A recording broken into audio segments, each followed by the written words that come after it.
सुप्रभातम छात्रेभ्य, स्वागतम। आज का प्रकरण है वाक्यली, जिसका अर्थ होता है पहेली।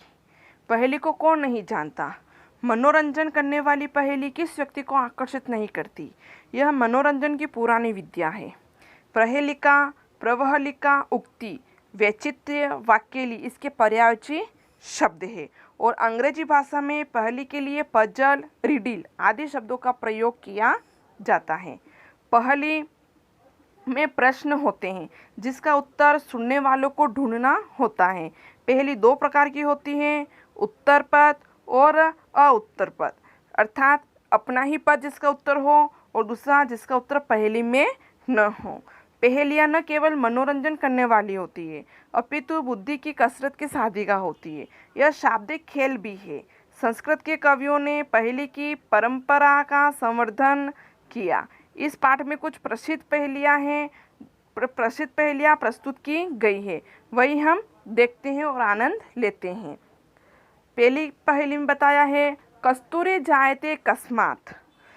कस्तूरी जायते कस्मात। कस्तूरी एक विशेष सुगंधित प्रकार की वस्तु है। जायते का अर्थ होता है उत्पन्न होना और कस्मात का अर्थ होता है किससे। तो क्या कहा है, कस्तूरी किससे उत्पन्न होती है, मृगात। तो कस्तूरी किससे उत्पन्न होती है, मृग से। कस्तूरी मृग से उत्पन्न होती है, मृग की नाभि से निकलती है। कस्तूरी है ना, एक वस्तु है जो मृग की नाभि से निकलती है, उसे ही कस्तूरी कहते हैं। तो कस्तूरी मृगात जायते, कस्तूरी मृग से उत्पन्न होती है। को हंति करिणाम कुलम। करिन, करिणाम है ना, यानी करिन का अर्थ होता है गज। करिणाम का अर्थ होता है गजानाम, यानी गज हाथियों का। वंश, कुलम, कुलम का अर्थ होता है वंश। तो हंति का अर्थ होता है मारना। तो क्या कहा कि हाथियों के वंश को कौन मारता है, सिंह। सिंह हंति करिणाम कुलम, सिंह हाथियों के वंश को मारता है। किम कुर्यात कातरो युद्धे। कातरो अर्थात डरपोक, कायर, युद्धे युद्ध में, कुर्यात क्या करते हैं, कायर युद्ध में क्या करते हैं, किम यानी क्या करते हैं ना। तो कायर युद्ध में क्या करते हैं, पलायते भाग जाते हैं। ठीक है, तो क्या कहा है कि पलायते कुर्यात कातरो युद्धे, कायर युद्ध में भाग जाते हैं। दूसरा देखिए क्या कहा है, भोजन अंते च किम पेयम। भोजन के अंत में क्या पीना चाहिए, भोजना अंते च किम पेयम। पेयम अर्थात पीना, भोजन के अंत में क्या पीना चाहिए, जिसका उत्तर है तक्रम। तक्रम का अर्थ है छाछ। भोजना अंते च तक्रम पेयम, भोजन के अंत में छाछ पीना चाहिए। जयंतः कस्य वे सुतः। जयंत कस्य किसका, वे सुतः पुत्र था। जयंत किसका पुत्र था। तो क्या कहा है, शक्रम। जयंत शक्रस्य वे सुतः, जयंत इंद्र का पुत्र था। शक्र, शक्रस्य, शक्रस्य का अर्थ होता है इंद्र। तो जयंत इंद्र का पुत्र था। सुत का अर्थ होता है पुत्र। कथम विष्णु पदम प्रोक्तम। कथम विष्णु पदम प्रोक्तम। विष्णु पद कैसा कहा गया है, अर्थात स्वर्ग कैसा होता है, स्वर्ग किसे कहा गया है, दुर्लभम। दुर्लभ मुश्किल से प्राप्त होने वाला है, यानी कि स्वर्ग किसे कैसे प्राप्त होता है, तो दुर्लभ है ना। दुर्लभ विष्णु पद दुर्लभम प्राप्त होने वाला होता है। अगला, रवे कवे किम समरसारम। रवे कवे किम समरस्य सारम, कृशे भयम किम किबंती भृंगा, सदा भयम च अपि भयम च केशाम, भागीरथी तीर समाश्रिता नाम। अभी यहाँ पे इन तीनों पंक्तियाँ जो हैं इनका उत्तर चौथी वाली लाइन में है। तो सबसे पहले हम चौथी वाली लाइन को ही देख लेते हैं कि क्या कहा है चौथी लाइन में। भागीरथी, भा का अर्थ होता है प्रकाश, घी का अर्थ होता है वाणी, रथी का अर्थ होता है वीरह, इति का अर्थ होता है अनावृष्टि यानी प्राकृतिक प्रकोप, रस का अर्थ होता है फूलों का रस, आश्रितता नाम का अर्थ होता है पराश्रितियों का। तो भागीरथी तीर समा आश्रिता नाम पूरा अर्थ होगा गंगा के किनारे निवास करने वालों को। अब पहली पंक्ति, रवे कवे किम समरस सारम, रवि कवि और युद्ध का सार क्या है। रवि कवि और युद्ध का सार, समरस सारम, सार क्या है। तो रवि कवि और युद्ध का सार क्या है। तो देखिए रवि, रवि यानी सूर्य, सूर्य क्या करते हैं, प्रकाश फैलाते हैं। तो भा का अर्थ होता है प्रकाश, तो सूर्य का अर्थ होता है प्रकाश। कवि, कवि क्या करते हैं, वाणी, कवि, कवियों की क्या होती है, वाणी प्रसिद्ध होती है ना।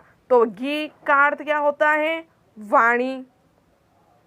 समरस्य, समरस का अर्थ होता है युद्ध, युद्ध किसके लिए, युद्ध में जाते हैं तब क्या, युद्ध के लिए क्या प्रसिद्ध होता है, रथी यानी कि वीर, वीर होगा तभी युद्ध में जा पाएंगे, ठीक है।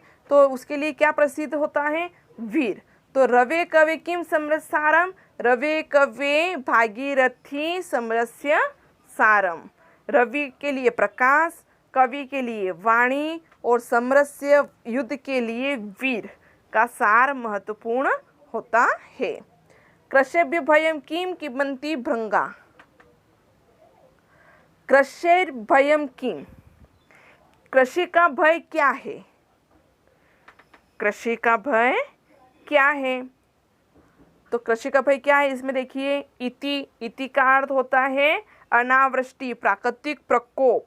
तो कृषि का भय यानी किसानों को भय किस बात का होता है, कहीं प्राकृतिक प्रकोप न हो जाए, है ना, अनावृष्टि न हो जाए। अगर अनावृष्टि हो गई ज़्यादा तो खेत वगैरह जो होते हैं वो सारे नष्ट हो जाते हैं, फसल नष्ट हो जाती हैं। तो किसानों के लिए सबसे ज़्यादा भय क्या है, अनावृष्टि। किंवदंती भृंगा, भृंगा का अर्थ होता है भोरे, ठीक है। तो क्या कहा है कि भोरे क्या खाते हैं, किंवदंती भृंगा, किम अदंती भृंगा, अदंती का अर्थ होता है खाना, भोरे क्या खाते हैं। तो क्या खाते हैं, रस, भोरे रस, फलों का रस पीते हैं। सदा भयम च, सदा भयम च, सदा भय किनका होता है, सदा भय किनका होता है, समाश्रितः या ना पराश्रितों का, पराश्रितियों का, है ना, जो पर दूसरों के आश्रित रहे उनका भय हमेशा रहता है। अभयच्च के शाम, आश्रिता नाम, सदा अभय किन्हें होता है, जो गंगा के किनारों का आश्रय लेने वाले होते हैं, सदा अभय उन्हीं का ही होता है। फिर क्या कहा है, सीमंती निशु का शांता, राजा को अभुत गुणोत्तपम, विद्वद्भि का सदा वंदा, अत्रे वोक्तम न बंधु यते। सीमंती निशु का अर्थ होता है औरतों में, अभूत का अर्थ होता है हुआ, वंदा का अर्थ होता है वंदना करने योग्य, अत्रेवोक्तम का अर्थ होता है इसी श्लोक में कहा गया है, न बंधुयते अर्थ है इसका जाना नहीं जाता,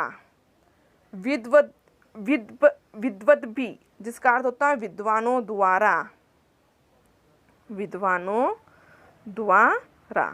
अब क्या कहते हैं इसके अंदर कि सीमंती शु का शांता, औरतों में कौन शांत है?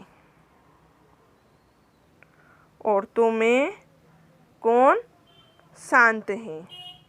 राजा को अद्भुत गुणोत्तम, गुणों में उत्तम राजा कौन है? विद्वत भी का सदा वंदा, विद्वानों में सदा वंदनीय कौन है? अत्र उक्तम न बंधुयते, उत्तर यहाँ इस श्लोक में ही दिया हुआ है, जाना नहीं जा रहा है। अर्थात प्रत्येक वाक्य में प्रथम व अंतिम वर्ण को मिलाकर उत्तर जाना जा सकता है ना। तो अब पहला है, पहले में क्या, सीमंती शु का शांता। अब सीमंती का जो पहला शब्द है सी और अंतिम शब्द है ता, तो पहले का उत्तर यही है कि औरतों में कौन शांत है? सीता। कौन शांत है? सीता। पहली और लास्ट वाली पंक्ति का जो अक्षर है सी और इधर से ता, दोनों को मिला लेंगे तो बन जाएगा सीता। तो इस पहली वाली पंक्ति का अर्थ क्या होगा कि औरतों में शांत स्वभाव वाली सीता है। दूसरा, राजा को अद्भुत गुणोत्तम। अब दूसरी वाली पंक्ति में रा को लेंगे और उत्तमम में म को लेंगे, तो शब्द क्या बन जाएगा? रामः। शब्द क्या बन जाएगा? रामः। ठीक है, तो क्या हो जाएगा इस तरफ अपने वाक्य में, क्या हो जाएगा? राम। तो राजाओं में उत्तम गुण वाला कौन है? राम। विद्वत भी का सदा वंदा, विद्वानों में सदा वंदनीय कौन है? इधर से लेंगे वी और इधर से लेंगे धा, तो वाक्य में क्या शब्द बन जाएगा? विद्या। तो विद्वानों में सदा विद्या वंदनीय होती है। अगला, पानीय